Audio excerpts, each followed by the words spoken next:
Jin ini sesuatu yang wajib diimani karena disebutkan dalam Al-Quran, bahkan ada satu surat namanya surah jin.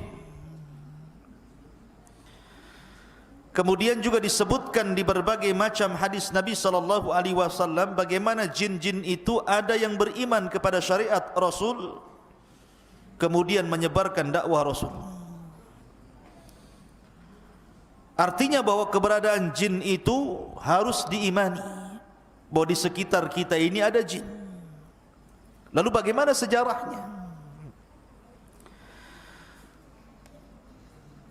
Adapun tentang sejarah bangsa jin, memang tidak ada hadis yang sharih yang menjelaskan tentang asal muasal jin itu. Akan tetapi banyak riwayat Israiliyat yang sebagiannya bersanad dan sebagiannya tidak bersanad. Tentu kita akan menceritakan sebagai pengetahuan, bukan untuk dijadikan sebuah sandaran. Karena Nabi SAW bersabda, hadithu ambani Israel wala haraj. Ceritakan tentang kisah-kisah Israiliyat Bani Israel dan tidak mengapa, selama tidak bertentangan dengan Al-Quran dan Sunnah Rasul. Dijelaskan oleh sahabat Abdullah bin Abbas radhiyallahu anhuma bahwa yang pertama kali jin diciptakan itu namanya Sumia. Jin yang pertama kali diciptakan Allah itu namanya Sumia. La Sumia ini diciptakan oleh Allah Subhanahu wa taala dari ujung nyala api. Dialah satu-satunya jin yang diciptakan dari nyala api, sama dengan Adam satu-satunya manusia yang diciptakan dari tanah, karena keturunannya tidak dari tanah.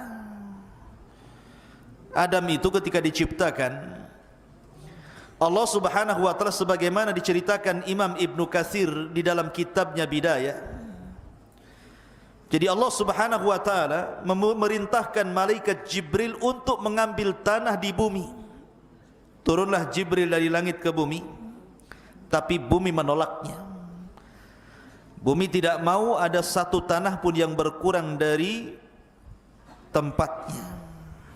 Maka Jibril pun naik kembali dan mengatakan kepada Allah bahwa bumi menolak. Kemudian Allah Subhanahu wa taala mengutus Mikail, juga bumi menolaknya. Sampai akhirnya Allah mengutus Malakul Maut. Kemudian bumi menolaknya, tapi Malakul Maut tidak mau kembali tanpa mengambil tanah yang diperintahkan Allah. Maka akhirnya Malakul Maut mengambil dari berbagai macam bentuk tanah yang ada di bumi. Ada yang berwarna hitam, ada yang berwarna putih, ada yang berwarna merah, macam-macam warna. Ada tanah yang keras, ada tanah yang liat, ada tanah yang mudah, ada yang tanah yang susah. Sehingga penciptaan dari berbagai macam bentuk tanah dan sifat-sifat tanah itulah yang membentuk karakter manusia. Makanya ada manusia itu kulitnya hitam. Mana yang kulitnya hitam di sini? Ah, itu dari tanah hitam tuh. Ya.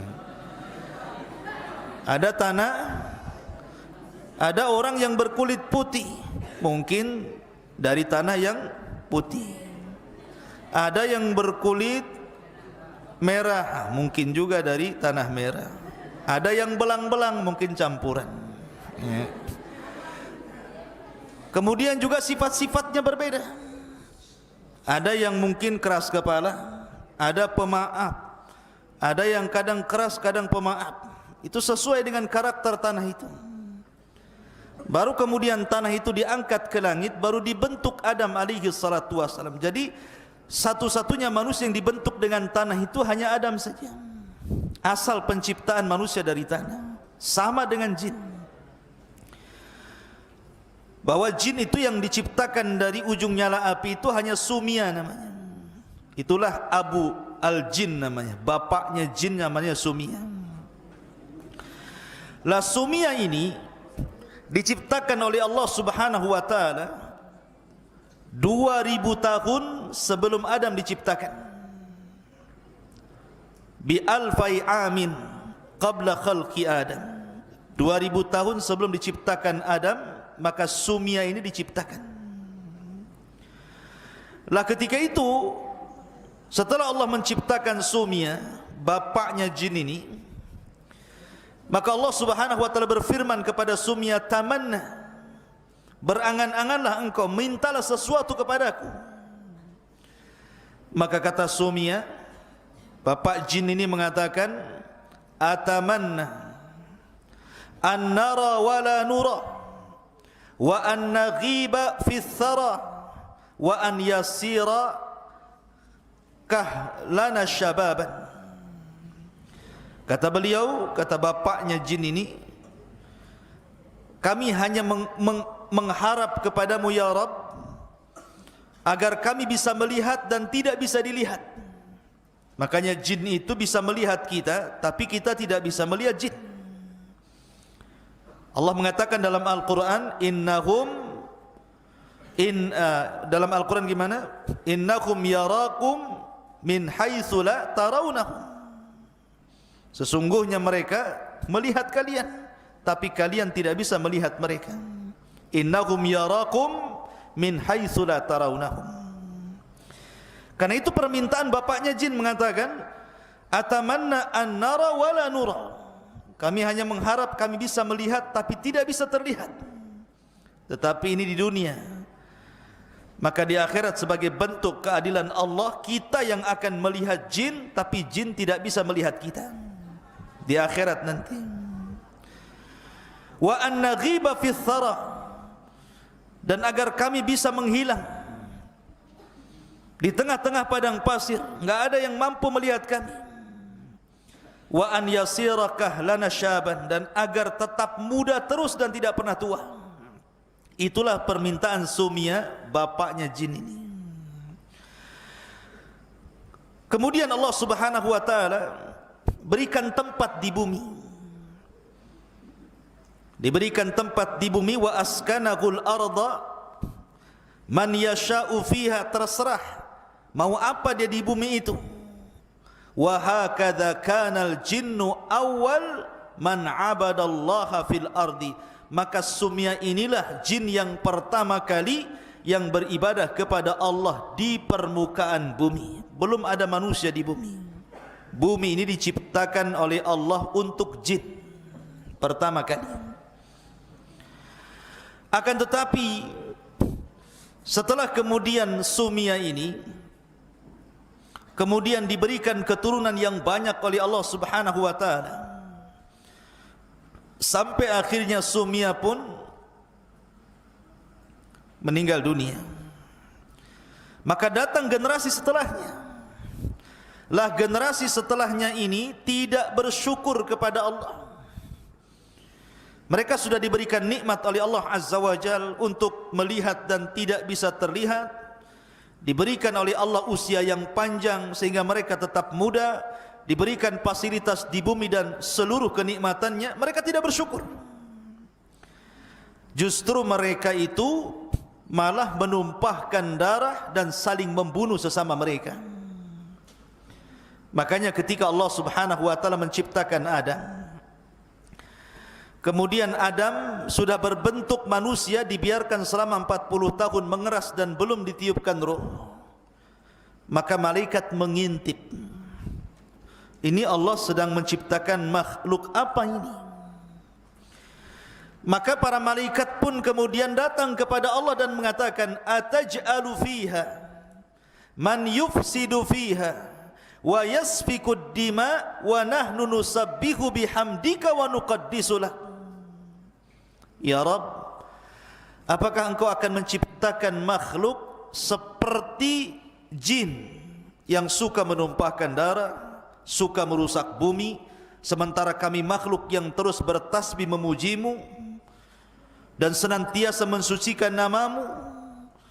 Maka Allah Subhanahu wa taala bantah dengan mengatakan, inni a'lamu ma la ta'lamun. Aku lebih tahu tentang ciptaanku daripada kalian, kata Allah. Buktinya dari Adam lahir para nabi yang kedudukannya jauh lebih mulia dibandingkan para malaikat. Lah ketika malaikat mengatakan, apakah engkau akan menciptakan makhluk seperti orang yang sebelumnya, maksudnya jin yang sudah menumpahkan darah, merusak bumi, karena memang jin itu tabiatnya merusak bumi, menumpahkan darah. Makanya kemudian umatnya Sumia ini tidak bersyukur kepada Allah, dibalasnya nikmat dengan kekufuran. Maka dari situlah akhirnya terjadi peperangan antara malaikat dan juga bangsa jin. Tetapi riwayat peperangan antara malaikat dan bangsa jin ini tidak benar. Bagaimana mungkin malaikat berperang dengan jin? Kalau malaikat ingin berperang dengan jin, satu malaikat saja bisa mengalahkan semua manusia dan jin. Malaikat apa? Malaikat maut. Semua bisa dicabut nyawanya sama dia. Ya. Ngapain pula berperang-perang kan gitu ya. Tapi ini cerita Israiliyat, hanya cerita saja. Di situ dicantumkan bahwa malaikat perang bersama melawan jin. Akhirnya jin ditangkepi. Ya, sebagiannya kemudian dilempar ke juzur, ke daerah-daerah yang dipenjara di hutan-hutan, di lautan-lautan, dipenjara oleh malaikat. Lah dari situ dalam cerita Israiliyat itu, dalam satu kisah, setelah kemudian para malaikat mentertibkan bangsa jin dan sebagiannya dipenjarakan di hutan-hutan belantara, maka ada anak jin yang masih kecil itu dibawa naik oleh malaikat, kemudian hidup di langit. Lah jin kecil ini, anak kecil ini, jin yang masih kecil yang dibawa oleh malaikat ke langit itu namanya Azazil namanya. Ya. Azazil inilah yang kemudian dibawa ke langit, dididik oleh malaikat sampai dia besar. Akhirnya dia beribadah kepada Allah, puasa, solat, zikir, macam-macam. Dan Allah subhanahu wa ta'ala kuasakan kepada Azazil untuk menjadi penguasa langit dunia. Jadi Azazil menjadi penguasa langit dunia, diserahkan kekuasaan langit dunia sama Azazil. Jadi inilah cerita yang kita akan kisahkan. Jin yang saleh tapi tersesat, dialah Azazil. Anak kecil, jin kecil yang dibawa malaikat ke langit, kemudian dididik menjadi dewasa, akhirnya menjadi ahli ibadah, taat kepada Allah, hidup di alam para malaikat, kemudian diserahkan kekuasaan untuk menguasai langit dunia. Maka itulah satu-satunya jin yang paling soleh kala itu. Ada juga yang mengatakan riwayat yang lain tentang Israiliyat, bahwa ketika Allah subhanahu wa ta'ala menciptakan jin, kemudian jin ini rusak betul, rusak luar biasa, suka menumpahkan darah. Maka Allah subhanahu wa ta'ala utus dari kalangan mereka seorang jin yang saleh, mungkin dari kalangan manusia itu seperti para nabi, namanya Azazil, dipilih oleh Allah untuk menjadi pembaharui bangsa jin, supaya mentertibkan bangsa jin, kemudian didukung oleh kekuatan para malaikat. Sama seperti Rasul dalam perang Badar dibantu oleh malaikat sehingga Allah menangkan peperangannya, ataupun dalam perang Khandaq seperti malaikat menolong Rasul di Khandaq, akhirnya dimenangkan peperangannya, dan perang-perang lainnya, dan berhasil kemudian memenjarakan jin-jin yang jahat. Dari sebab kegemilangan keberhasilan Azazil mentertibkan bangsa jin, sebagai bentuk kebaikannya Allah angkat Azazil dari bumi ke alam malaikat, bahkan menjadi khazanatul jannah, menjadi bendaharawan sorga yang memelihara sorga. Itu kisah Israiliyat sekali lagi ya. Seperti itu kisahnya. Lah setelah kemudian Azazil ini berada di alam malaikat, hidup bersama para malaikat, beribadah layaknya malaikat. Makanya kemudian ada khilaf di antara ulama, Azazil ini sendiri nama Israiliyat, tidak ada dalam Quran Sunnah. Tapi itulah jin yang paling soleh ketika itu.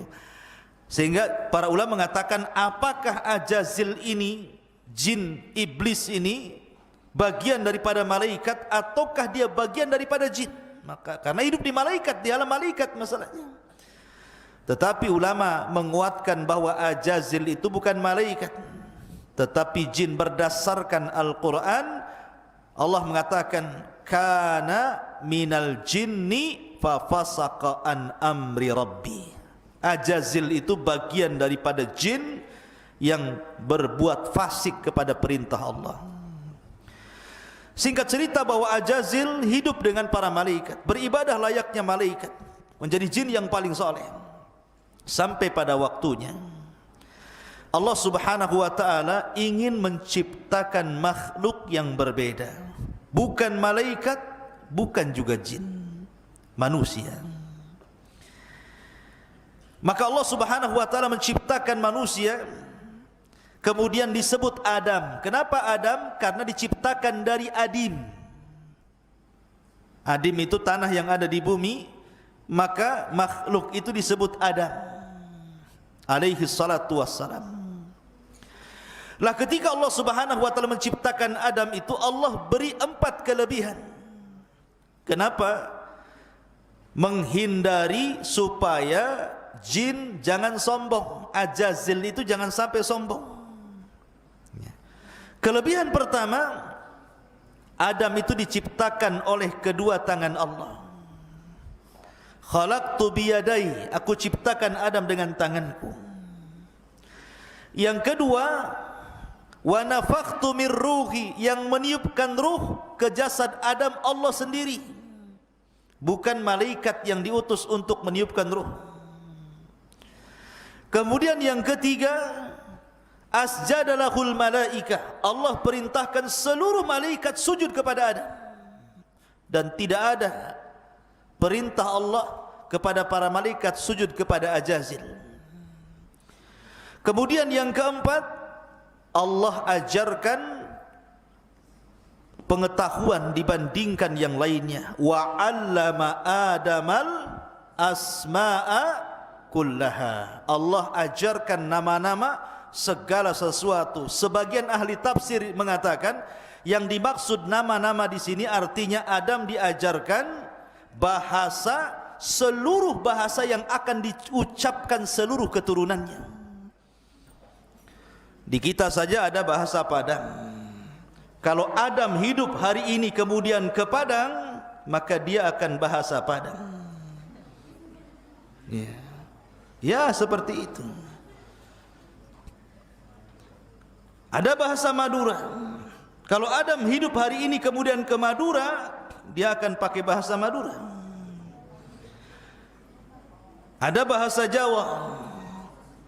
Kalau Adam kemudian ke Jawa, pasti dia akan bahasa Jawa. Piye kabare, pakai bahasa Jawa kan itu. Atau ke Sunda, kumaha kabarna, sararehat kan gitu. Pasti akan bisa tuh. Ya. Dia kemana saja, bahasa yang diajarkan atau yang dikuasai keturunannya Adam itu tahu. Itu artinya Allah ajarkan nama-nama segala sesuatu, artinya Allah ajarkan seluruh bahasa yang akan diucapkan oleh kaumnya. Ke Cina pakai bahasa Cina. Seperti apa bahasa Cina itu? Kaipo. Bahasa kitanya kepo. Tahu kepo? Kepo itu kayak polisi, tukang tanya. Orang Cina bilang kaipo, pengen tahu urusan orang, ya kan? Jadi Adam itu kemana? Sebutkan ke Amerika, pasti bahasa Inggris dia ngomong. Semua bahasa, bahasa India bisa, semua bahasa bisa. Itulah kelebihan Adam, diberikan pengetahuan yang tidak diberikan kepada jin ataupun malaikat. Bahkan ketika Allah Subhanahu wa taala berfirman, "Tsumma a'radahum 'alal malaikati faqalu anbi'uni bi asma'i haula'i in kuntum shadiqin." Mereka mengatakan, qalu subhanaka la ilma lana illa ma 'allamtana innaka antal alimul hakim. Malaikat nyerah, tidak sanggup. 4 keutamaan Adam inilah yang menjadikan Adam unggul di atas malaikat, bahkan di atas seluruh bangsa jin sekalipun. Tetapi walaupun Adam sudah jelas-jelas memiliki 4 keutamaan, tetap saja di sini ada ujian. Allah Subhanahu wa taala berfirman dalam Al-Qur'an, "Wa id qulna lil malaikati isjudu li Adam fasajadu illa iblis aba wastakbara wa kana minal kafirin." Dan ketika kami katakan kepada para malaikat, ini Adam sudah ditiupkan ruh dia. Jadi ketika ditiupkan ruh dari mulutnya, ruh itu ditiup dari mulut dan akan keluar dari mulut. Ketika ruh sampai saja di kerongkongan, tiba-tiba Adam bersin, hajih, bersin. Maka Adam dikatakan oleh Allah, katakan ya Adam, alhamdulillah. Maka Adam mengucapkan alhamdulillah. Maka Allah mengatakan yarhamuka rabbuk. Makanya sunnah, kalau antum bersin baca alhamdulillah, yang mendengar jawab yarhamukallah. Kemudian ketika ruh sudah sampai di tangan, belum sampai di kaki, Adam melihat buah-buahan, maunya diambil saja, pada ruhnya belum sampai ke kaki itu. Udah lapar, dia pengen makan. Maka dari situ manusia menjadi umat yang terburu-buru. Allah mengatakan dalam Al-Quran, khalaqnal insana min ajal. Kami ciptakan manusia terburu-buru. Kalau ingin hari ini, kalau bisa hari ini nampak di hadapannya. Itulah manusia. Ketika betul-betul ruh sampai di kaki, maka Allah Subhanahu wa taala berfirman kepada Adam, ya Adam, idhab ila haula'il malaika. Pergi kau temui para malaikat itu. Maka Adam pun kemudian menemui para malaikat. Kemudian ucapkan ya Adam, assalamu alaikum. Maka Adam pun mengucapkan assalamu alaikum, dijawab malaikat wa alaikumussalam. Maka Allah mengatakan fa innahu tahiyyatuka wa tahiyyatu ummatika min ba'dik. Itulah salam penghormatan dirimu dan salam penghormatan umat setelahmu. Makanya assalamualaikum menjadi sebuah salam yang menjadi syariat kita. Ketemu assalamualaikum, waalaikumsalam. Ya. Lah setelah itu kemudian Allah kemudian memerintahkan seluruh malaikat. Lah ketika itu Ajazil ada di situ. Ajazil itu ada di antara malaikat. Maka kemudian Allah Subhanahu wa taala perintahkan mereka sujud semua, termasuk Ajazil. Semua malaikat sujud kecuali Ajazil. Apa yang menjadikan Ajazil tidak mau sujud? Aba wastakbara wa kana minal kafirin. Enggan, sombong, termasuk orang kafir. Kenapa bisa enggan dan sombong? Karena sebelumnya Ajazil ini, ketika Adam masih mengeras belum ditiupkan ruh, itu suka jalan-jalan nengok-nengok. Kadang dipegangnya patung Adam itu, masuk dari lubang telinga, keluar dari lubang hidung. Masuk dari lubang hidung, keluar dari lubang mulut. Kemudian ditepuk-tepuk, pula ada suara. Makanya Allah mengatakan min salsalin kal fakhar. Fakhar itu suara. Maka kemudian kata Ajazil, ini makhluk yang lemah ini, karena berongga masalahnya. Maka dia pun mengatakan di hadapan patung Adam yang belum ditiupkan roh, la in sullitu alayya la uhlikanna wa la in sullitu alayya la usiyanna. Kalau Allah serahkan makhluk ini kepadaku, ku buat dia hancur. Kalau Allah serahkan makhluk ini kepadaku, ku buat dia maksiat kepada Allah. Dari sini hasad muncul. Maka hasad itu penyakit pertama di bumi dan penyakit pertama di langit. Ini yang menjadikan aba wastakbara wa kana minal kafirin, itu penyakit hasad iblis itu. Makanya dia enggan, dia sombong, akhirnya dia kufur. Padahal kurang apa coba Ajazil itu hidup di alam malaikat. Sudah dikasih nikmat yang banyak loh. Kok bisa kufur dia? Masyarul muslimin yang dimuliakan Allah Azza wa Jalla. Akhirnya Kemudian Ajazil pun ketika sudah enggan tidak mau sujud kepada Adam, maka akhirnya dia pun berusaha untuk menghilangkan nikmat yang Allah anugerahkan kepada Adam.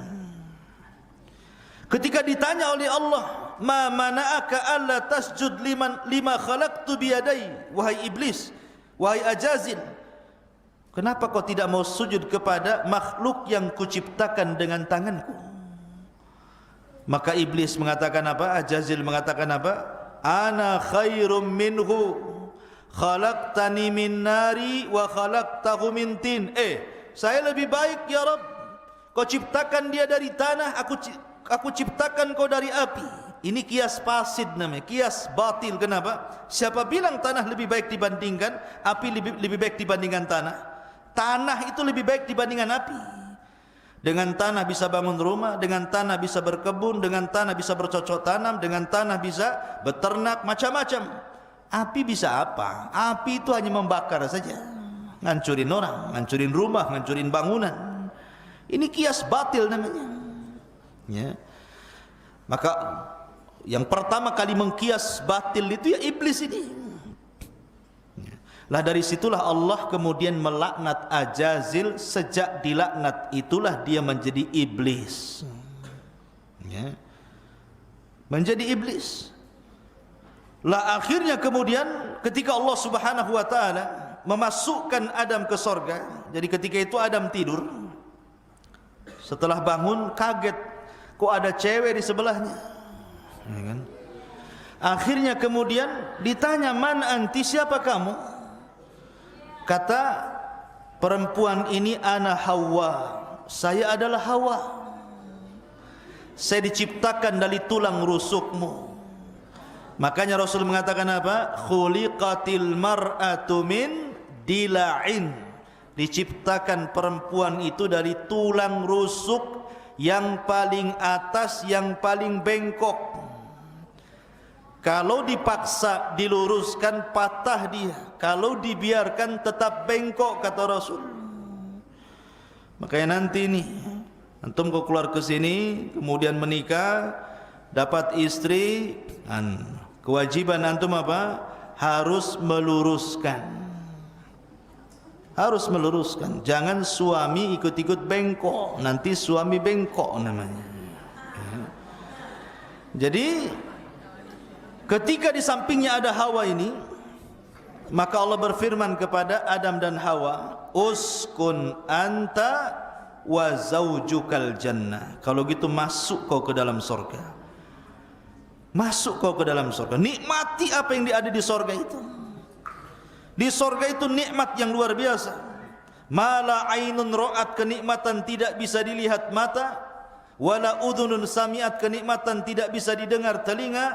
Wala khatara ala qalbi bashar, kenikmatan yang terlintas dalam pikiran pun tidak bisa. Saking nikmatnya. Kurang apa nikmat surga itu? Allah uji Adam, kau boleh makan buah-buahan di situ, kau boleh minum dari berbagai macam jenis minuman di situ, tapi tolong wala taqraba hadhihi syajarah, jangan dekat satu pohon ini. Itu saja. Ribuan pohon kau ambil buahnya, tapi yang satu pohon ini jangan kau dekat-dekat. Iblis tahu kelemahannya. Ketika itu iblis berada di luar sorga, sudah tidak bisa lagi masuk ke sorga karena sudah dikeluarkan dari sorga. Kemudian Allah buat jaga sorga dengan para malaikat. Iblis tidak bisa masuk. Rupanya Allah takdirkan ada binatang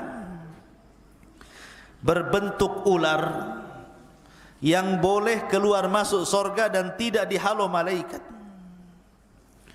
Dari sini maka akhirnya iblis pun bekerja sama dengan ular itu untuk masuk ke dalam sorga. Ular ini pula kemudian terpengaruh dengan iblis tadi. Akhirnya iblis sembunyi di rongga ular, masuklah berhasil ke dalam sorga.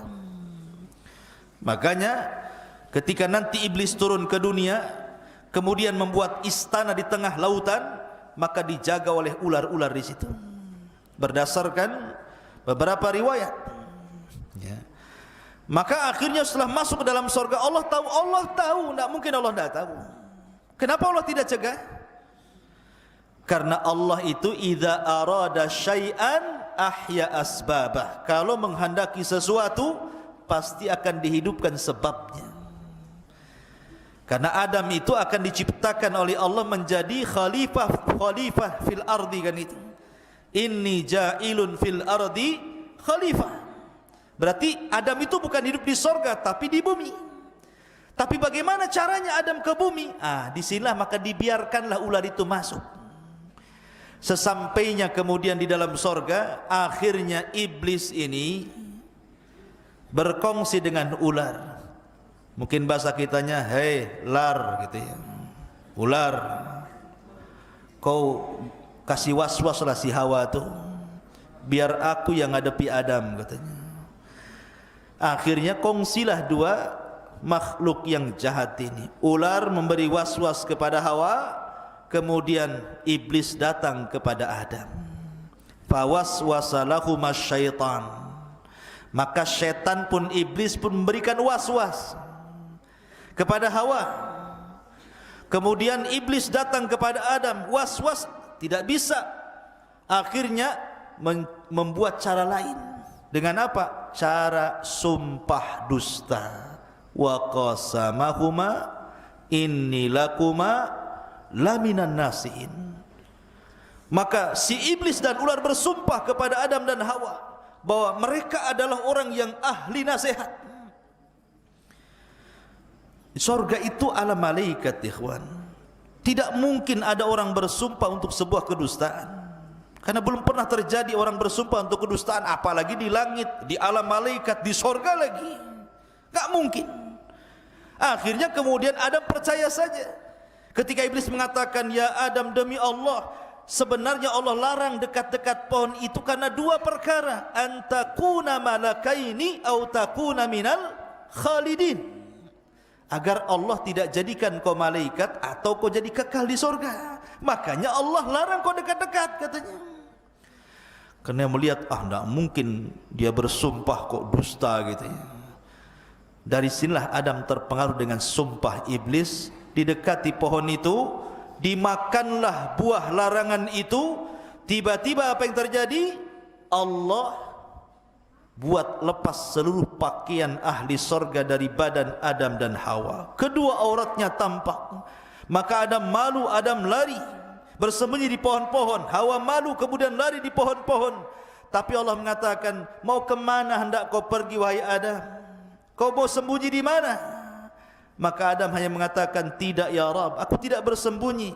Fa inni astahyaituka ya Rabb, aku hanya malu kepadamu. Dari kejadian inilah Allah berfirman, ihbitu minha jami'a. Keluar kalian. Hei Adam, hei Hawa, hei iblis, hei ular, keluar kamu dari surga ini.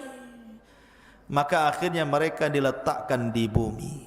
Ada yang mengatakan iblis diturunkan di Basra, kemudian ular diturunkan di Asbahan, kemudian Adam diturunkan di Urdun, di India sana, kemudian Hawa diturunkan di Mekah, dipencar-pencar itu. Akhirnya bertahun-tahun Hawa mencari Adam, Adam mencari Hawa, berjumpalah di sebuah bukit yang kemudian hari ini disebut Arafah. Namanya Jabal Arafah. Nagoya bukan. Tapi di sana ya, di Mekah, bukan Jabal Arafah Nagoya. Jabal Arafah yang ada di Mekah. Berjumpalah Adam dengan Hawa di Arafah, maka disebut Arafah. Anak muda bahasanya ta'aruf, kenalan gitu ya. Arafah ya. Maka dari situlah Adam melihat Hawa, Hawa melihat Adam. Berbahagialah keduanya dipertemukan. Maka sepakat keduanya bertobat kepada Allah. Dan kalimat yang pertama diucapkan keduanya, Rabbana zalamna anfusana wa illam taghfir lana wa tarhamna lanakunanna minal khasirin. Inilah kalimat pertama yang diucapkan di bumi. Fatalaqqa Adam mir rabbihi kalimatin fataba alaihi innahu huwa tawwabur rahim. Ini kalimat yang diajarkan pertama kali adalah kalimat Rabbana ya Rabb kami, zalamna anfusana, diri-diri kami telah mendolimi diri kami ya Rabb. Fa illam taghfir lana, kalau engkau tidak mengampuni dosa kami, lanakunanna minal khasirin, tentu kami menjadi hamba yang rugi. Fataba alaih, dan Allah pun mengampuni dengan tobatnya Adam. Berbeda pula dengan Ajazil yang sudah berubah menjadi iblis. Bukannya bertobat kepada Allah, malah dia pula kemudian bersumpah, wa bi'izzatika la ughwiyannahum ajmain, ya Rabb, karena kemuliaan. Dalam ayat yang lain, fabima aghwaitani, karena engkau sudah membuat aku sesat. Celaka nih kata-kata iblis. Dia yang mau sesat, kenapa pula Allah yang membuat dia sesat? Dia mengatakan fabima aghwaitani, gila si iblis ini. Fabima aghwaitani, karena engkau sudah menyesatkan aku, seolah Allah yang menyesatkan, yang dia mau sendiri sesat gitu ya. La ughwiyannahum ajmain, saya akan sesatkan semua turunan si Adam itu. Akhirnya dari sinilah genderang perang terjadi, dimulai antara kubu Adam dan kubu iblis CS. Akhirnya kemudian setelah Adam alaihi salatu wassalam, karena memang dia pernah hidup di sorga, diajarkan segala sesuatu pengetahuan, maka akhirnya Adam pun diberikan pengetahuan untuk bercocok tanam. Mulai dari bercocok tanam, karena bumi itu dulu gersang, mulai dicocok tanam, banyak tumbuhan di mana-mana ya. Kemudian iblis pun mulai menggoda Adam, tapi Adam tidak bisa tergoda. Hawa tidak bisa tergoda, karena duanya sudah bertobat, tidak mau lagi bermaksiat kepada Allah. Karena tidak bisa menggoda Adam, tidak bisa menggoda istrinya, akhirnya iblis menunggu-nunggu keturunannya. Ketika Hawa melahirkan 20 kali, sekali melahirkan selalu kembar, perempuan laki-laki. Maka Adam punya anak sebanyak 40, 20 laki-laki, 20 perempuan. Coba 20 kali melahirkan, nasi kembar saja, satu kampung ya. Akhirnya kemudian yang paling besar namanya Qabil, ada juga adiknya Habil. Setelah kemudian keduanya dewasa, Allah berikan syariat supaya menikah, supaya memperbanyak keturunan, tapi dengan cara silang. Kembaran Habil menikah dengan Qabil, kembaran Qabil menikah dengan Habil. Rupanya iblis ada kesempatan, ini kesempatanku untuk menggoda turunan Adam. Datanglah dia kepada Qabil. Bil, kau tengok tuh kembaran si Habil tuh, cantik enggak? Kau tengok kembaranmu sendiri, cantik tak? Iya, cantik kembaranku. Nampaknya dia kurang cantik. Mulai dikasih was-was di situ.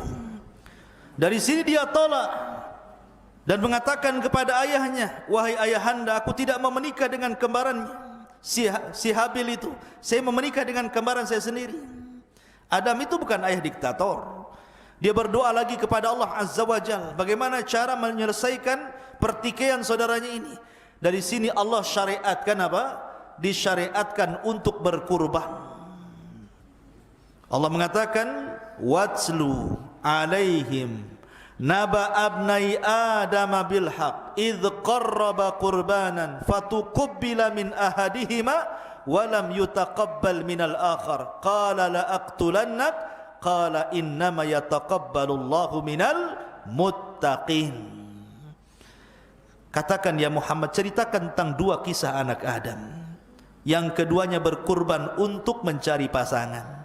Allah terima yang satu dan Allah tolak yang lain. Yang ditolak ngamuk dan mengatakan saya akan bunuh kamu. Yang diterima mengatakan Allah hanya menerima kurban orang yang bertakwa. Sepakat ahli tafsir bahwa ayat ini bicara tentang Qabil dan Habil. Maka ketika kurbannya ditolak, setan datang lagi dan mengatakan, Bil, itu rekayasa ayahmu saja tuh, udah ngotot saja. Akhirnya kemudian diberikan was-was ke telinga Qabil untuk menyelesaikan masalah, kau bunuh saja abangmu tuh. Masuklah was-was lagi untuk membunuh babangnya. Terang-terangan dia ngomong di hadapan abangnya dan mengatakan, la aqtulannak, saya akan bunuh kamu. Tetapi karena Habil ini sifatnya mirip dengan Adam, bahkan kalau seandainya Habil hidup tentu dia akan jadi nabi setelah Adam, dia mengatakan, la imbasatta yadaka litaqtulani ma ana bibasiti yadiya ilaika liaqtulak inni akhafullah. Kalau kau memang hendak membunuhku, bunuh saja, tapi aku tidak akan membunuhmu, aku takut kepada Allah. Rupanya ini bukan gertak sambal nih, bukan gertak sambal balado ya. Ini betul-betul gertak sambalnya ini. Ketika suatu ketika Habil tidak pulang-pulang, Adam pun mengatakan, Qabil, di mana abangmu? Tolong cari. Kok tidak pulang, sudah sore ini? Maka Qabil pun mencari Habil. Rupanya dilihatnya abangnya sedang tertidur. Iblis datang lagi membisikkan, Bil, lihat abangmu sedang tidur, ambil batu, benturkan kepalanya dengan batu itu, biar dia mati. Akhirnya betul, diambilnya batu, pengecut Qabil ini. Coba kalau bergulat, kalah dia, karena Habil itu kekar badannya, kuat. Tapi sekuat-kuatnya orang kalau lagi tidur digempur kepalanya, mati juga kan itu. Akhirnya pas nengok dia lagi tidur, ambil batu, betul-betul dibenturkan kepalanya, matilah. Akhirnya sudah mati, bingung nih, gimana nih, karena belum pernah terjadi pembunuhan kecuali itu, dan belum ada syariat fardu kifayah, sehingga bingung nih si Qabil ini mau diapakan jasad ini, disembunyikan. Ada yang mengatakan bertahun-tahun, tapi jasad itu tidak habis dimakan tanah, sampai ketika Qabil ini melihat burung gagak yang berkelahi dengan saudaranya, kemudian meninggal salah satu gagaknya. Tiba-tiba gagak yang masih hidup mencungkil-cungkil tanah, tiba-tiba menguburkan. Dari situlah kemudian Qabil pun mengatakan, kenapa aku kalah dengan burung itu? Dari situlah kemudian dia kuburkan abangnya Habil. Sampai Adam mengetahui, sedihlah Adam. Karena kesedihannya itulah akhirnya Allah ganti Habil dengan satu anak lahir tanpa kembar, namanya Syith. Dialah nabi kedua setelah Adam sebelum Idris. Syith artinya hibatullah, pemberian dari Allah. Ma'asyiral muslimin, para santri ikhwan dan akhwat yang dimuliakan Allah, sedikit kembali, jangan terlalu jauh cerita masalah itu. Kita akan kembali kepada masalah, gimana ini kok ada TikTok pula di sini. Jadi kembali ke masalah jin tadi. Sedikit kita akan mengenal bangsa jin. Watafidin muliakan Allah subhanahu wa ta'ala. Kalau kita cerita tentang bangsa jin ini, jin itu adalah makhluk yang tidak bisa dilihat. Makanya janin dalam perut disebut janin, karena memang tidak terlihat. Jin itu tidak terlihat. Apa sih bedanya jin dengan setan? Setan itu atau syaitan itu sifat, kalau jin itu zat. Dan setan itu bisa melekat pada jin, bisa melekat pada manusia, bisa melekat pada binatang. Jin yang jahat disebut setan, manusia yang jahat disebut setan, binatang yang jahat pun disebut setan. Makanya Rasul mengatakan kalbul aswad minasyaitan, anjing hitam itu dari setan. Ya. Jadi setan itu sifat. Ya. Dan tadi sudah saya katakan bahwa kalau cerita asal penciptaan jin ya dari api, tetapi anak turunannya tidak sebagaimana Sumia tadi. Ya sama dengan manusia, tidak dari tanah anak turunannya. Lah kenapa Allah ciptakan jin? Pertanyaannya, Allah berfirman dalam Al-Quran jawabannya, wa ma khalaqtul jinna wal insa illa liya'budun. Tidaklah kami ciptakan jin dan manusia kecuali disuruh untuk beribadah. Jadi manusia, jin, malaikat semua beribadah kepada Allah. Semua beribadah. Tetapi ada yang beribadah, ada yang tidak. Beda dengan malaikat beribadah semuanya karena tidak punya nafsu. Tapi manusia dan jin itu diberikan nafsu. Tapi dua-duanya makhluk mukallaf yang diperintahkan untuk beribadah kepada Allah. Dan jin ini punya kemampuan melebihi kemampuan manusia di satu sisi. Seperti jin ini bisa memindahkan istana. Ingat ketika Nabi Sulaiman mendengar ada kerajaan dipimpin Ratu Balqis, dan Sulaiman ingin memindahkan kerajaan itu ke negerinya dari Yaman ke Palestina. Apa yang dikatakan Ifrit itu bawahannya iblis. Dia mengatakan, Sulaiman, aku akan pindahkan istana itu sebelum kau berdiri dari tempat dudukmu, qabla an taquma min maqamik. Lihat, ini kemampuan jin bisa memindahkan istana. Kalau hanya nyolong uang di celengan lebih mudah bagi jin. Ya, kalau antum hilang uang di lemari berarti ada jin yang ngambil. Jin dari manusia. Ya. Jadi jin itu bisa ngambil dari memindahkan barang. Nah, itu jin. Ya. Maka antum jangan jadi jin suka mindah-mindahin uang dari lemari kawannya. Ya, kalau dipindahin, kalau diambil kan masalah. Lebih jin dibandingkan jin jadinya. Ya. Jadi dia memiliki kekuatan luar biasa. Kemudian juga bisa tasyakul. Tasyakul itu bisa beralih rupa. Jin itu bisa menjadi manusia. Makanya ada cerita di kampung-kampung saya itu, dulu pernah dapat cerita di kampung saya di Majalengka sana.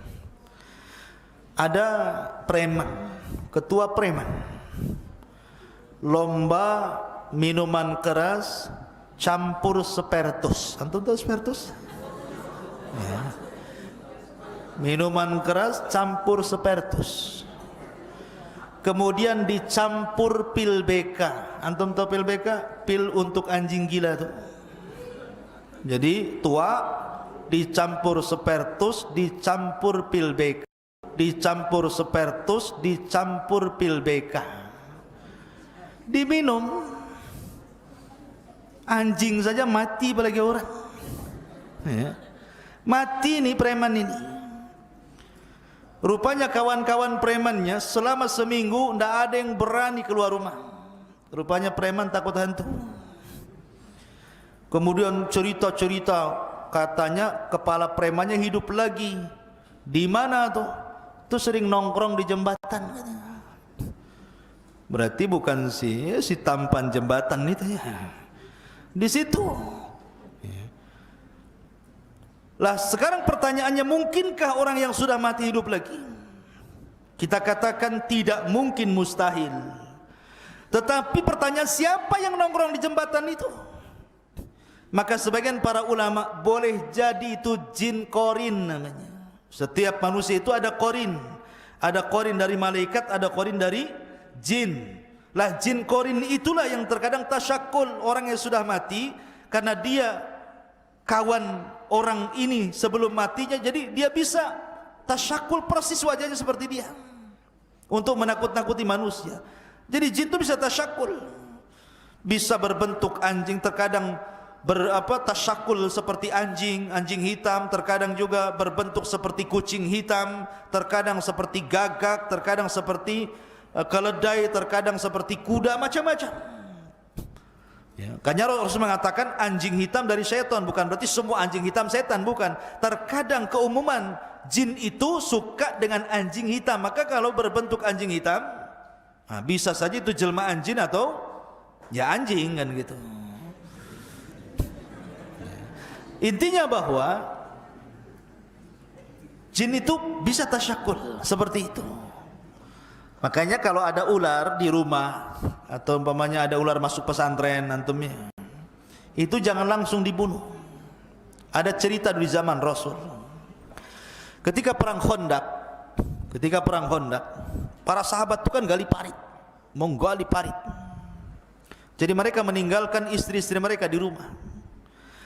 Tetapi Nabi SAW disuruh membekali istri-istrinya dengan senjata. Dikhawatirkan ada serangan, karena dalam perang Khandaq itu kaum muslimin dikepung dari berbagai macam penjuru. Makanya Al-Quran menyebut dengan perang Ahzab. Ahzab itu kelompok-kelompok, karena kaum muslimin dikepung oleh musyrik Arab, Yahudi, munafik, pokoknya ketakutan luar biasa.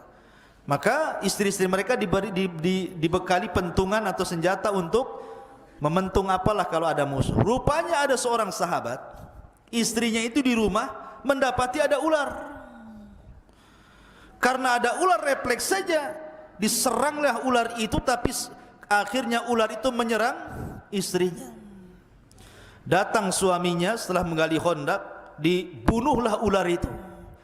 Tetapi istrinya karena sudah terkena gigit, mati pula istrinya, ular itu pun mati. Dua-duanya mati.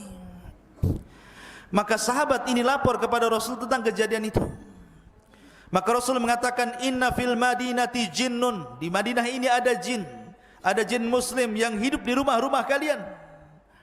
Terkadang mereka tersakul seperti ular. Kalau mendapati ular di rumah kalian, jangan dibunuh dulu, tetapi katakan kepada dia, wahai ular, kalau engkau memang seorang muslim, jin yang muslim, bertakwalah kepada Allah, keluar kau dari sini.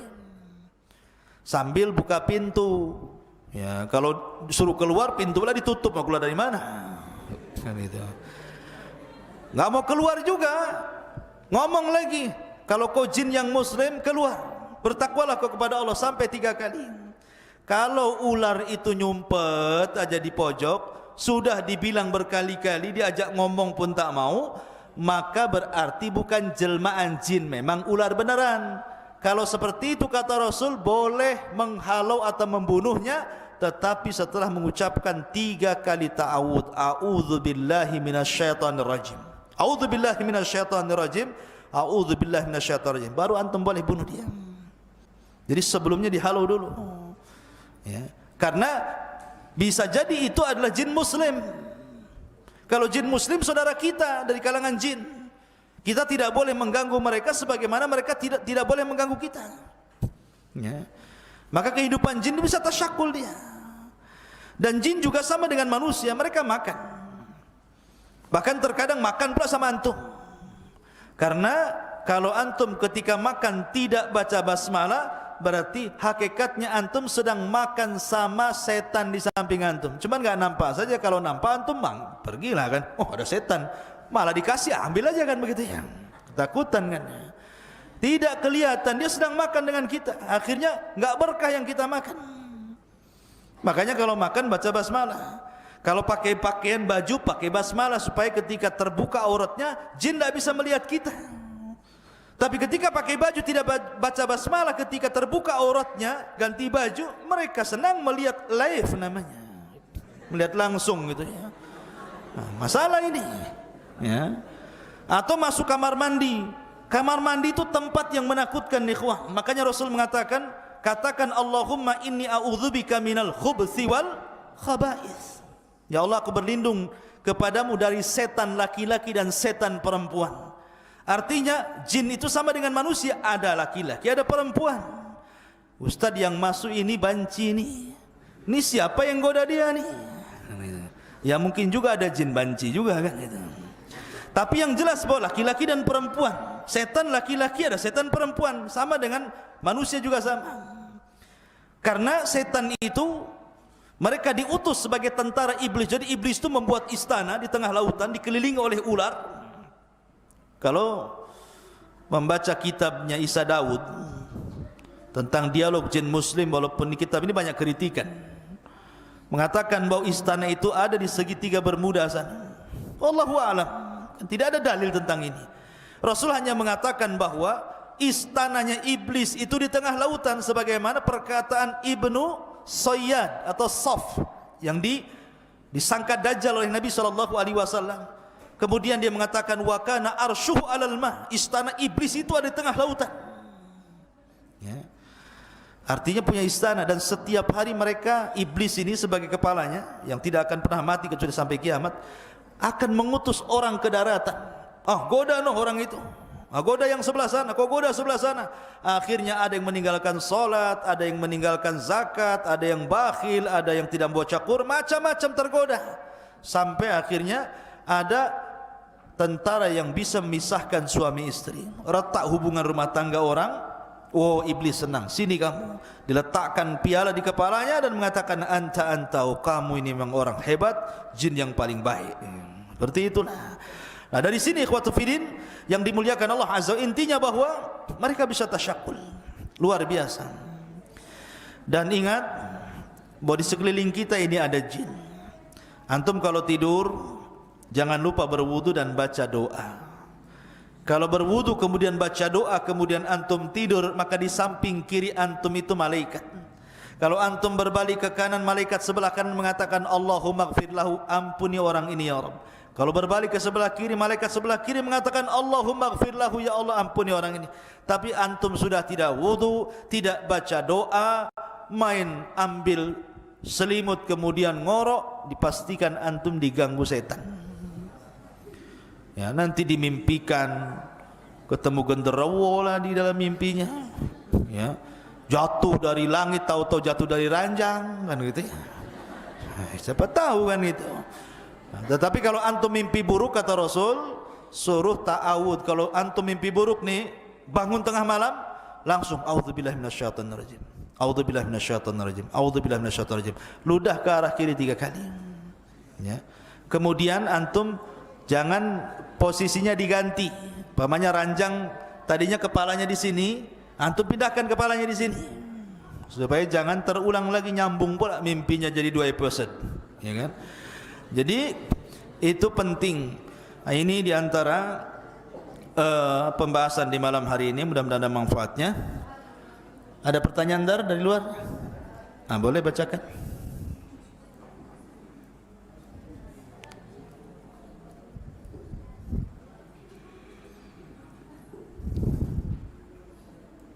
Assalamualaikum Ustaz. Waalaikumsalam. Kenapa setiap kita ke rumah kosong yang lama atau tempat sepi, kita punya rasa takut padahal kita tak bisa melihat gitu? Iya. Berarti yang bertanya penakut. Takut kepada setan itu apakah syirik? Tidak. Karena setan itu, jin itu, maksudnya jin yang jahat yang kita sebut setan atau iblis, anak buah iblis, itu sama dengan kita takut kepada orang jahat. Pamannya antum takut sama preman, takut dibunuh, takut dipalak, wajar, rasa takut itu tabiat. Lah, jin itu yang jahat, setan itu musuh kita. Takut kepada musuh tabiat. Boleh-boleh saja, syirik tidak. Takut kepada setan bukan syirik. Itu tabiat, memang manusia terkadang diberikan rasa takut. Tetapi takut itu jangan berlebihan. Yang menjadikan takut berlebihan menjadi syirik itu kalau seandainya rasa takut itu kemudian akhirnya dia datang ke dukun, kemudian berbuat hal-hal yang tidak ada contohnya. Katanya setan takut bumbu dapur, diambilnya garam, cabai, lemparnya, sayang kan gitu. Ya. Ataupun kemudian diladeni. Jangan diladeni, kata Rasul. Kalau lewat ke sebuah tempat, adik-adik ya, kemudian kok rasanya merinding, maka ucapkan bismillah. Bismillah gitu saja. Pengen ke kamar mandi malam-malam mau kencing, tak ada kawan pula kan itu kan. Kemudian kok agak takut, baca bismillah. Bismillah, tapi jangan di kamar mandi bacanya ya, bismillah gitu. Jangan diladeni. Maksud diladeni apa? Umpamanya ini ada bayangan, ada gerak-gerak. Hei, siapa itu? Bukan. Saya di sini, kamu di mana? Bukan begitu. Itu diladeni, tidak boleh kayak gitu. Ataupun ambil pasir, lempar pula. Siapa itu? Kena orang pula nanti. Ya. Itu jangan diladeni. Ya, jadi kalau seandainya orang lewat kemudian takut, wajar. Makanya kenapa Rasul mengatakan apabila engkau lewat di sebuah tempat yang menyeramkan, ucapkan a'udzu bikalimatillahi tammati min syarri ma khalaq. Jadi antum kalau takut kemana, baca itu. Malam-malam kan mau ke masjid sini, mau ke asrama sana, takut. Baca a'udzubillahi min tamam syarri ma khalaq. Jadi saya sarankan kepada yang bertanya, wajar takut, tetapi jangan berlebihan. Bacalah doa-doa yang diajarkan Nabi SAW, atau bacalah kalau memang tidak hafal doa, baca ayat muawwidhataini, qul a'udzu birabbil falaq, qul a'udzu birabbin nas sambil jalan gitu ya. Maka insyaallah itu bisa mengurangi rasa takut. Kemudian belajar tauhid. Jangan takut kecuali kepada Allah. Taib, apa lagi? Jazakumullah khairan Ustaz. Ini pertanyaan kedua Ustaz. Iya. Kalau hakikatnya manusia tidak bisa melihat jin, bagaimana dengan anak indigo yang merasa mampu melihat jin? Anak indigo, atau dengan kata lain yang menguasai lebih daripada 5 panca indera, sebenarnya dia bukan anak ajaib, tapi anak kesurupan ya. Anak indigo itu harus diruqyah. Sering kita melihat di internet, kalau kita klik gambar setan, kan, keluarlah gambar-gambar setan itu. Ada yang bertanduk lah, bertaring lah, kan, hidungnya panjang, ada yang pesek pula, kan, itu macam-macam bentuknya, kan. Maka dustakan, nggak ada yang bisa melukis setan, nggak ada ceritanya setan selfie itu, nggak ada. Nggak ada. Pamannya antum lagi cetek, tahu-tahu kok di kameranya kok ada makhluk. Itu nakut-nakuti, tapi bentuk asli jin tidak ada yang tahu. Itu sumpahnya Sumia tadi, Abul Jin itu. Bapaknya jin mengatakan apa? Permintaan kepada Allah supaya nara walam nurah, supaya kita bisa melihat tapi tidak bisa dilihat. Artinya selamanya tidak akan bisa dilihat jin itu. Kalau tidak bisa dilihat, macam mana mau gambar? Macam mana antum mau moto dia? Ya, tidak mungkin orang menggambar jin itu kecuali kalau dia tasyakul, sekali lagi, kalau dia beralih rupa, nakut-nakuti. Tapi yang jelas bahwa jin itu jelek. Sampai ada seorang syekh meruqyah. Rupanya jin yang masuk ke orang yang kesurupan itu adalah jin yang paling cantik di kabilahnya. Kata syekh itu, kamu jin yang paling cantik ya. Seperti apa bentukmu? Aku memiliki 9 kaki. Tuh, yang paling cantik aja kakinya 9. Jadinya kan kayak gurita jadinya. Tahu gurita? Ya. Jadi itu jin tuh jelek, ngapain kawin sama jin? Ya. Makanya jin itu tidak bisa digambarkan, nggak bisa menggambar membentuk jin, tidak ada yang tahu. Adapun anak indigo bisa melihat jin, bukan dalam rupa aslinya, dan tidak bisa melihat jin kecuali punya jin. Itu kaidah tuh. Kalau dia punya jin bisa melihat jin, tapi tidak dalam bentuk aslinya. Karena dalam bentuk asli itu Allah tegaskan dalam Al-Quran, innahum yarakum min haitsu la tarawnahum. Mereka melihat kamu, kamu tidak mampu melihat mereka. Ya. Kecuali mereka itu apa?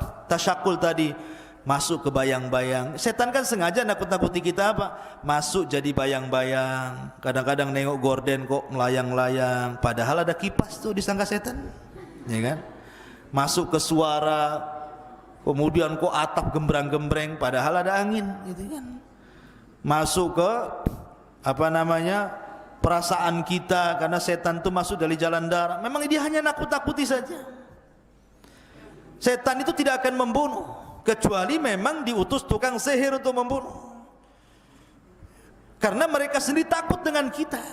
Apalagi kalau seandainya sudah berbentuk nih, umpamanya setannya sudah berbentuk jadi anjing, artinya dia sudah menghabiskan kekuatannya, sudah nggak punya kekuatan. Kalau dia ketemu kita sebenarnya dia takut juga, gitu kan. Ini enggak, kita ketemu dia sama-sama takut kan itu. Dia takut, kita takut. Wajarlah Ustaz rasa takut, iya nggak masalah. Dari sini kita katakan bahwa anak indigo itu perlu diruqyah. Wallahu a'lam. Ada lagi?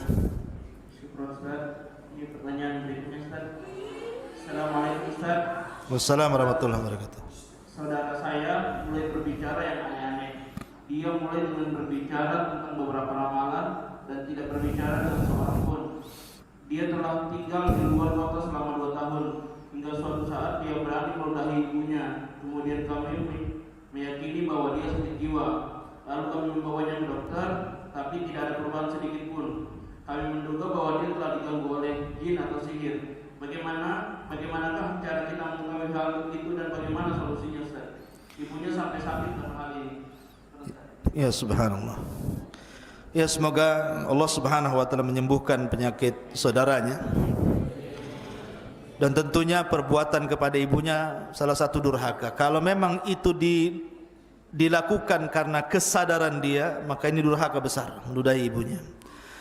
Tapi kalau dilakukan satu mungkin karena sakit jiwa atau karena ada gangguan syaitan, maka sebaiknya diobati. Kalau dia gila datang ke dokter, ke psikiater. Kalau memang dia terkena gangguan jin, maka minta salah seorang ustaz di situ untuk meruqyahnya supaya keluar jinnya, karena itu sudah keterlaluan, sudah durhaka kepada orang tuanya. Maka sebaiknya saya sarankan diruqyah, ya, atau datang ke dokter dulu, pastikan apakah dia sakit jiwa ataukah kena gangguan syaitan. Apalagi tadi Anda mengatakan bahwa selalu ngomong sendiri, kemudian omongannya sedikit-sedikit ramal-ramal, berarti kan ada syaitannya itu. Maka kalau seperti itu, maka sebaiknya coba diobati, diruqyah, bacakan Al-Quran, hadis-hadis Nabi, doa-doa yang warid dari Rasul sallallahu alaihi wasallam. Kalau memang ada perubahan, maka teruslah bimbing dia ke jalan Allah, ajari tauhid, bawa ke pengajian, ya. Tapi kalau memang sakit jiwa, ya datang ke dokter, biar nanti dokter yang menyembuhkannya, bawa ke rumah sakit jiwa, ya. Wallahu a'lam. Syukur Ustaz. Pertanyaan berikutnya, Ustaz. Iya. Saya mau tanya tentang bagaimana status manusia yang menyadari di dalam dirinya ada jin, tetapi manusia tersebut takut untuk meruqyah dirinya ke yang bersangkutan tangani. Namun manusia itu sering mengalami kecemasan dan gelisah di batinnya di saat dia melakukan aktivitas yang mendekatkan diri kepada Allah. Bisa diulangi, Dar? Saya mau tanya tentang bagaimana status manusia yang menyadari di dalam dirinya ada jin, tetapi manusia tersebut takut untuk meruqyah. Iya. Nah, namun manusia itu sering mengalami kecemasan dan gelisah di batinnya saat dia melakukan aktivitas yang mendekatkan diri kepada Allah. Misalnya mungkin ketika sholat, dia cemas. Pertanyaannya apa? Ya, bagaimana cara mengatasinya? Oh gitu. Itu kan baru cerita tadi, nggak ada pertanyaan itu. Jadi cara mengatasinya itu was-was itu namanya, ya. Jadi was-was dari khannas, dari jin. Maka orang was-was ini harus diobati dengan cara tadi, mendekatkan diri lebih dekat lagi dengan Allah Azza wa Jalla. Karena was-was itu penyakit dari setan. Orang itu dimasukkan penyakit oleh dua cara. Pertama oleh syaitan dari luar dengan cara was-was, akhirnya jadi syubhat. Yang kedua dari jiwa dia sendiri yang berakhir kepada penyakit syahwat. Jadi kalau seandainya dia merasa seperti itu, maka satu, banyak-banyak berdoa. Ada doa pagi, ada doa petang. Kemudian ada doa sebelum tidur. Kemudian juga suka baca Quran, terutama surah Al-Baqarah, karena Rasul yang mengatakan barang siapa yang baca surah Al-Baqarah di rumahnya maka setan akan lari. Man qara'a surat Al-Baqarati yunfaru anhu syaitan, yunfaru anha syaitan. Barang siapa yang baca surah Al-Baqarah maka setan akan lari. Ada yang mengatakan 3 hari. Jadi banyak baca Quran, banyak berdoa, kemudian rajin beribadah. Karena orang-orang seperti itu, was-was itu, kalau seandainya dibiarkan maka akan mengalami kemalasan dan akan futur dan akan mengikuti khutuwati syaitan. Oleh karena itulah maka banyak-banyak berdoa, mendekatkan diri kepada Allah, jangan tinggalkan tempat-tempat ibadah. Karena bagaimanapun syaitan suka dengan orang yang malas untuk mendekatkan diri kepadanya. Wallahu a'lam. Ustaz. Masih ada lagi? Ada lagi. Taib. Mungkin yang terakhir. Iya. Pertanyaan terakhir Ustaz. Assalamualaikum Ustaz. Waalaikumsalam. Kenapa ada jin yang mengganggu manusia, mengganggu kelainan syahwat manusia? Contohnya misalnya LGBT Ustaz. Apakah itu maksudnya diganggu oleh jin atau bagaimana Ustaz? Bisa saja. LGBT itu juga penyakit dari setan. Ya, karena manusia itu hanya menciptakan Adam laki-laki murni dan menciptakan Hawa perempuan sejati. Enggak ada Adam dengan Adim itu tidak ada. Ada Adam dengan Hawa, laki-laki perempuan. Tidak mungkin bercampur antara laki-laki dan perempuan alias LGBT. Itu fitrah, bukan takdir. Fitrah manusia, laki-laki perempuan. Makanya Islam melarang tidak boleh laki-laki menyerupai perempuan, perempuan menyerupai laki-laki. Seperti di zaman sekarang ini kan banyak tuh perempuan menyerupai laki-laki. Pakaian lepis untuk laki-laki dipakai perempuan. Bapak-bapak cari lepis tak ada pula di pasar, udah diborong ibu-ibu katanya. Jadi sekarang ini kan banyak tuh menukar pakaian, cara ngomong. Makanya dari sejak kecil kalau punya anak laki-laki jangan pak dikasih mainan perempuan. Punya anak perempuan jangan pak dikasih mainan laki-laki, dikasih pula pistol sama bedil gitu ya. Mau jadi apa ini? Ya. Jadi sejak kecil sudah dididik jangan sampai seperti itu. Kalau memang sejak kecil ngomongnya kelenyak bahasanya apa? Lebay gitu kan. Marahi. Tegas kamu laki-laki kok jadi perempuan pula. Jadi sejak kecil harus seperti itu. Ataupun mungkin karena ditularkan kawannya, karena pergaulan. Atau mungkin karena korban LGBT jadi LGBT. Ataupun karena memang gangguan setan. Ya. Maka LGBT itu bisa disembuhkan. Itu penyakit itu bisa disembuhkan. Karena bagaimanapun LGBT itu ngeri, itu penyakit yang pernah diidap oleh kaumnya Nabi Nuh. Sampai Allah adab negeri Sodom itu diangkat satu sayap Jibril mengangkat negeri Sodom sampai ke langit, dihujani meteor, hempaskan lagi ke bumi sehingga hari ini menjadi laut mati. Itulah hukumannya. Kalau hidup negeri Islam kan gitu ya. Alhamdulillah hidup negeri Indonesia tidak ada diterapkan hukum Islam, artinya masih ada kesempatan bertobat. Bagaimana caranya? Banyak berdoa, kembalikan kepada fitrahnya. Kalau anda seorang laki-laki, jangan kemudian meniru sifat-sifat perempuan. Atau minta diruqyah. Minta diruqyah, coba diruqyah. Ya. Bisa diruqyah itu. Dengan cara apa? Terus menerus ada terapi. Atau kemudian datang ke psikiater, ke dokter juga. Bagaimana caranya? Mungkin dia trauma apa gitu ya. Dan yang lebih daripada itu berdoalah kepada Allah supaya Allah memberikan hidayah dan taufik kepada anda. Wallahu a'lam bishawab. Subhanaka bihamdika asyhadu an la ilaha illa anta astaghfiruka wa atubu ilaik. Allahu ta'ala. Assalamualaikum warahmatullahi wabarakatuh.